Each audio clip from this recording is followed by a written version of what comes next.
Ya, selamat kembali para penonton semua di Selamat Pagi Malaysia, dan seterusnya kami nak bawakan kepada anda berkenaan dengan Natma siap sedia hadapi banjir. Seperti mana yang kita tahu, beberapa negeri telah pun melanda dengan banjir, dan banyak sebenarnya PPS yang telah pun disediakan bagi membantu mereka-mereka yang telah pun terperangkap di banjir sebagainya.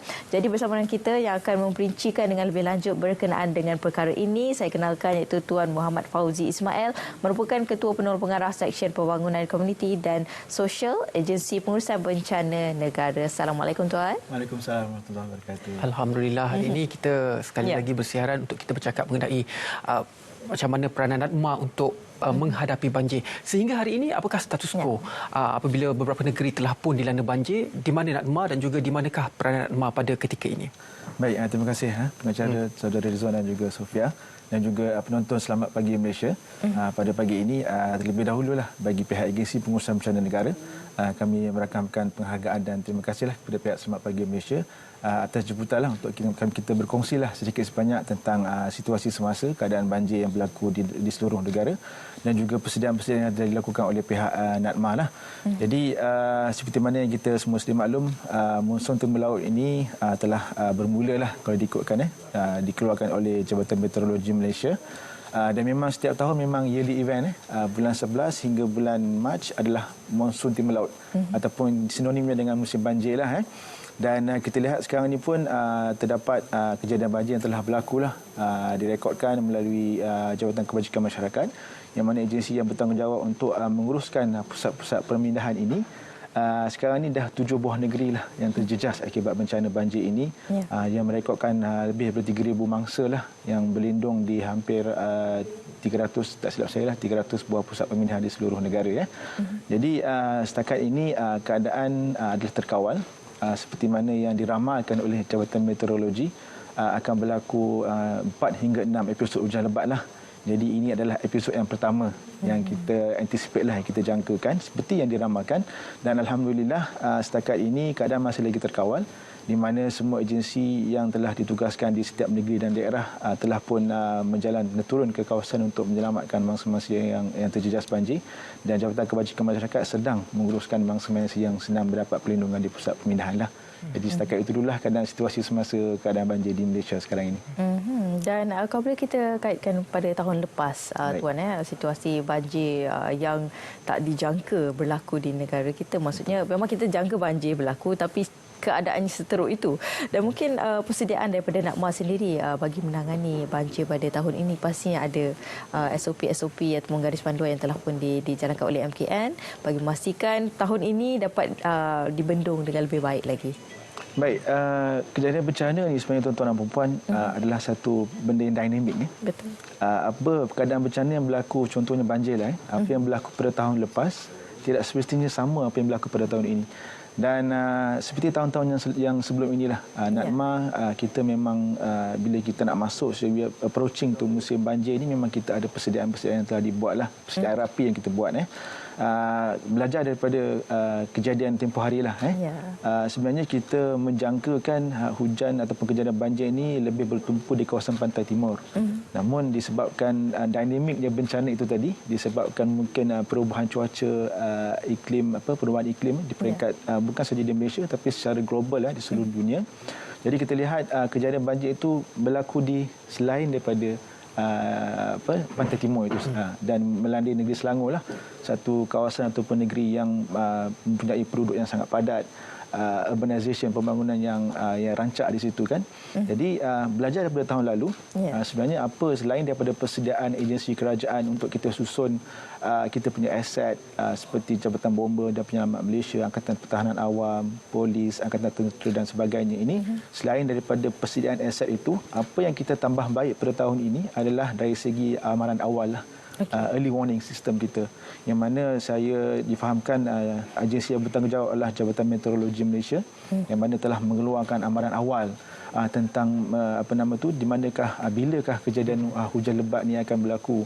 Dan daripada data itu tersebut ada satu lagi agensi dipanggil Jabatan Pengairan dan Saliran, di mana mereka ini mempunyai hampir hampir 1,000 lebih lah stesen telemetri yang memantau secara langsung perubahan ataupun paras air sungai di negara kita lah.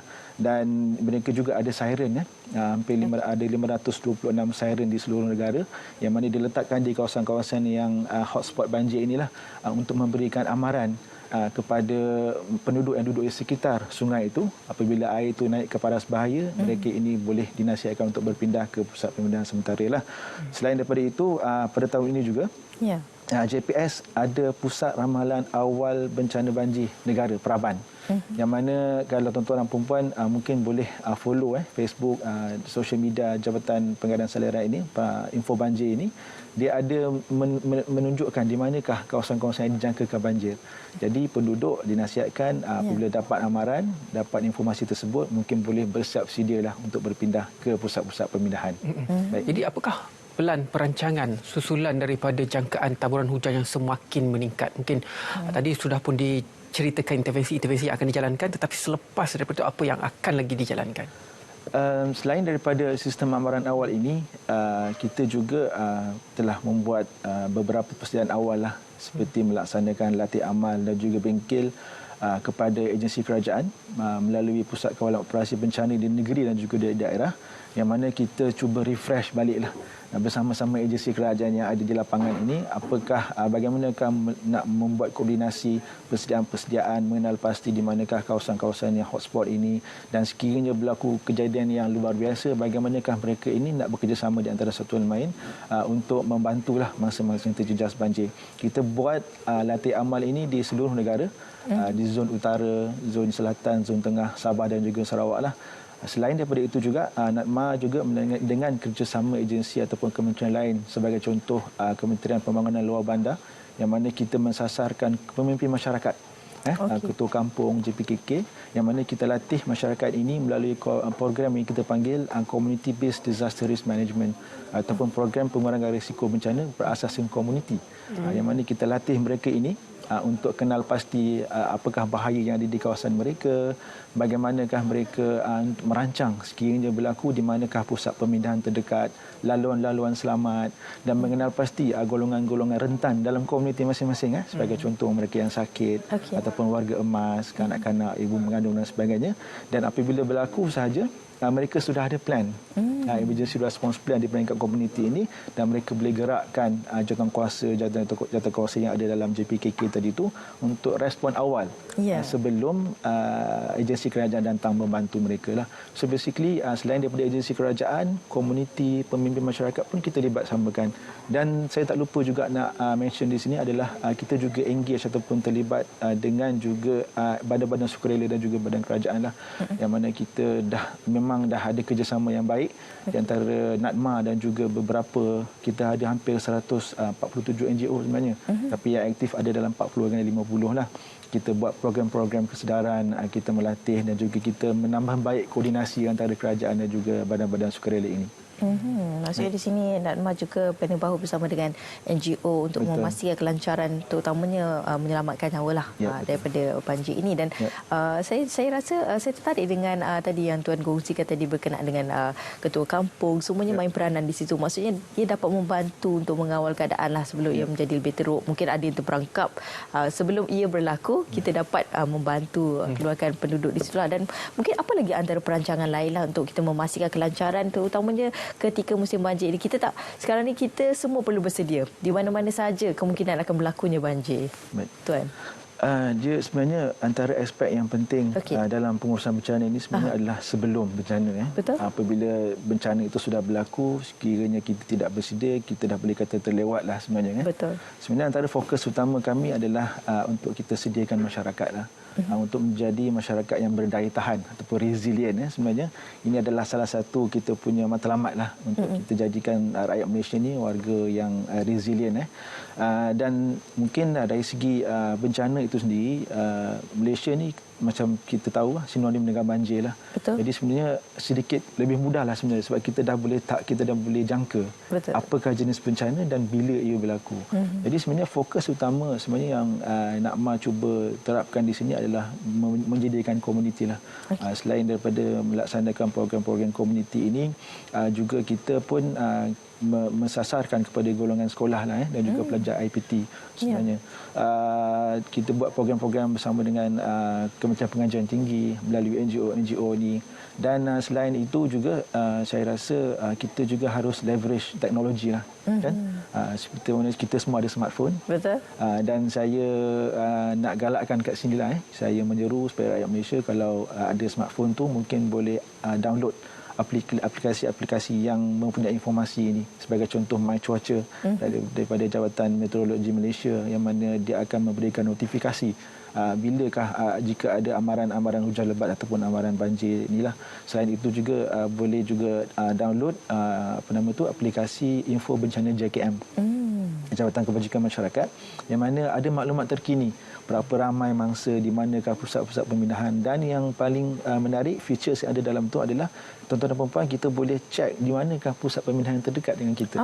Ada application itu. Jadi kita boleh merancang awal lah. Betul. Dan juga selain daripada itu, masyarakat pun perlu diberi kesedaran sebelum banjir itu kita periksalah kawasan perumahan kita. Cek longkang-longkang, ada longkang yang tersumbat, sampah-sampah dan sebagainya yang bersihkan. Dan cuba kenal pasti di manakah laluan yang selamat. Kita dah ada aplikation info bencana Jabatan Kebajikan tadi, kita boleh cek di manakah pusat pemindahan dekat dengan rumah kita. Jadi kita kenal pasti laluan mana yang selamat. Tak semestinya laluan yang paling dekat itu yang paling selamat. Betul. Mungkin laluan itu telah ditenggelami air. Jadi kita boleh merancang dengan lebih awal lah.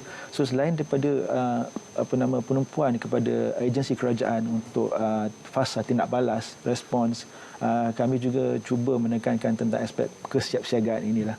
Mungkin satu lagi saya boleh tambah, kita jadikan amalan dalam rumah kita, setiap rumah adakan satu beg yang kita panggil beg kecemasan, grab bag. Saya sendiri pun di rumah dah ada beg tu kan. Kita sediakan satu beg, baju anak-anak kita buat satu ataupun dua persalinan, kita masukkan sedikitlah makanan-makanan dalam tin, ataupun dokumen-dokumen penting. Kalau ada yang sakit perlu ubat-ubatan, mungkin boleh spare dalam tu. So apabila kita dapat amaran ataupun kita diminta untuk berpindah oleh pihak berkuasa, grab the bag and then kita keluar ke pusat pemindahan lah. Betul. Selain daripada isi dalam beg itu, saya tarik sebenarnya isi dalam beg sebab 2-3 bulan ini agak viral, semua orang dinasihatkan untuk menyediakan beg tersebut. Apa lagi isi-isi yang penting yang perlu ada? Kerana apa? Kita perlu bertindak pantas apabila air sudah pun naik. Betul. Selain daripada daripada beg itu mungkinlah kalau kita dapat amaran awal, kita pun yang pertama mungkin kita boleh pindahkanlah peralatan-peralatan yang elektronik ataupun perabot ke tempat yang lebih tinggilah. Sebelum kita keluar rumah, mungkin kita boleh tutup switch, cabut gas dan sebagainya untuk pastikan rumah kita berada dalam keadaan selamat sebelum kita tinggalkan. Dalam beg kecemasan ini, saudara Ridwan, mungkin saya rasa dia sebenarnya tak ada jawapan yang tepat untuk satu jawapan untuk semua orang. Sebab dia masing-masing keluarga, masing-masing individu, keperluan dia berbeza-beza. Ada yang perlukan ubat-ubatan, ada yang mungkin rasakan dia nak bawa binatang ataupun mungkin nak letak makanan binatang peliharaan dia dan sebagainya kan. So masing-masing ada anak kecil. Ada anak kecil, ada warga emas. So masing-masing keperluan dia berbeza-beza puan. So pada pandangan saya, kita siap sediakan lebih awal. Maksudnya kita sendiri yang tahu apa yang kita nak, tapi perbarangan asas tu biasanya makanan lah, pakaian. Mungkin salah satu yang perlu adalah power bank. Sebagaimana yang kita sedia maklum, bila banjir ni biasanya TNB akan tutup punca kuasa elektrik dulu lah untuk mengelakkan sebarang kejadian lain. Jadi mungkin power bank tu satu benda yang perluan yang penting lah untuk kita berkomunikasi, berhubung, dapatkan maklumat dan sebagainya. Kadang-kadang tak ada flashlight kan, itulah yang membantu. Yes, betul. Kan, itu antara perkara yang penting lah saya kira kan, power bank kan.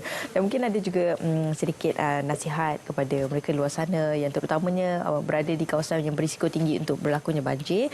Ada pesanan selain daripada adanya beg kecemasan, persediaan awal yang perlu kita tahu, dan juga persediaan awal juga untuk mereka yang nak keluar mengundi dan kawasan berisiko banjir, perlu ada persediaan awal, tuan. Silakan. Baik, sebagai mungkin nasihatlah ataupun peringatan bersamalah. Pertama sekali, kita cuba kenal pasti ataupun identify kita punya diri sendiri dululah. Okey. Maksudnya keselamatan diri is benda yang paling utama sekali lah. Apa pun yang kita buat, safety is priority lah. Kita kena pastikan diri kita selamat dulu. Apabila diri kita selamat, barulah kita boleh bantu ahli keluarga kita, seterusnya komuniti ataupun jiran-jiran dalam taman kita lah. Yang kedua, yang paling penting yang tidak kurang pentingnya adalah jangan panik lah. Apabila berlaku sesuatu, kadang-kadang bukan banjir, mungkin kemalangan ataupun kecemasan lain. Apa pun situasinya, jangan panik. Apabila kita tak panik, kita tenang, maka kita boleh berfikir dengan lebih baik. Dan buat keputusan dengan lebih baik lah kan. Dan seterusnya, selain daripada grab bag itu, mungkin dari segi komuniti lah, kita bersama-sama lah. Kita alert, kita cakna siapakah golongan-golongan yang rentan yang ada dalam komuniti kita ini. Sebab saya percaya apabila satu tempat itu mungkinlah di kawasan bandar kot, mungkin kesibukan kerja, mungkin mereka tak sempat nak bergaul dengan jiran-jiran. Saya rasa ini masanya lah. Kita kena bawa balik budaya ini. Kalau di kampung kita kenal siapa jiran kita. Siapa jiran sebelah. Betul. Tapi apabila di kawasan bandar ni mungkin disebabkan kesibukan kerja dan sebagainya, mungkin kita kurang engage lah dengan kita jiran. Jadi saya rasa kita dah boleh start berbual dengan jiran kita, tanya siapa ada dalam rumah dia kan. So kita tahu, at least kita tahu kalau kita dah selamat, kita tahu jiran kita siapa ada dalam rumah, kita boleh bantu dia lah. Betul. So saya rasa benda-benda ini penting lah, selain daripada dapatkan informasi yang sahih lah. Jangan mudah terpengaruh lah, ataupun tak pasti jangan kongsilah. Betul. Maklumat-maklumat tentang kat mana kawasan kejadian banjir. Sekarang ni pun banyak kita tengok orang-orang yang di social media yang berkongsi dengan konten yang kadang-kadang dia pun tak pasti dan dia bukan ahlinya.